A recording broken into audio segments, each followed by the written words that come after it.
রাখবেন, এই গার্লফ্রেন্ড হলো আন-নিসাউ হিবালাতুশ শায়াতিন, শয়তানের রশি। এই গার্লফ্রেন্ড যখন তোমার বাইকের পিছে বসে যায়, তুমি যখন R15 নিয়ে টান মারো, তুমি ট্রাককে সাইড দাও ঠিক আছে, বাসকে সাইড দাও ঠিক আছে, কিছুক্ষণ পরে তুমি ব্রিজকে সাইড দিয়ে ফেলো, ব্রিজকে সাইড দিয়ে তুমি বিলে পড়ে যাও, ঠিক কিনা কথা কন? জিজ্ঞেস করলাম তুমি বিলে কেন পড়ে গেলা? বলে হুজুর প্রথমে বাস আসছে সাইড দিছি, সিএনজি আসছে সাইড দিছি, রিক্সা আসছে সাইড দিছি, এরপর হঠাৎ একটা ব্রিজ আসছে, ব্রিজের সাইড দিতে যাই নদীতে পড়ে গেছি। তুমি ব্রিজকে সাইড দিতে গেলে কেন? কারণ তোমার পিছে তো শয়তান বসা, ঠিক কিনা কথা? জোরে বলেন ঠিক কিনা? ওই শয়তান তোমার সাথে লাগিয়ে দিয়েছে আসল শয়তান। এটা হলো মানুষ শয়তান, ওটা হলো জিন শয়তান। সে তোমার পাশে বসলেই তুমি তখন অন্ধ হয়ে যাও, তোমার কলব মরে যায়।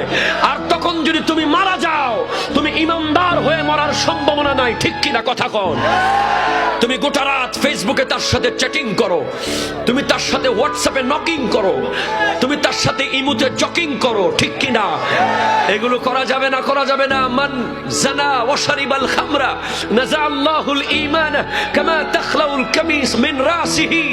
যেইভাবে কাপড় খুলে ফেলা হয় কাপড়, সেইভাবে কোন জেনা আর শরাব পানকারীকে, ব্যভিচারকারীকে তার উপর থেকে ঈমানের জামা খুলে ফেলা হয়। সে যদি সেই মুহূর্তে মারা যায়, সে বেঈমান হয়ে মারা যাবে, ঠিক কিনা?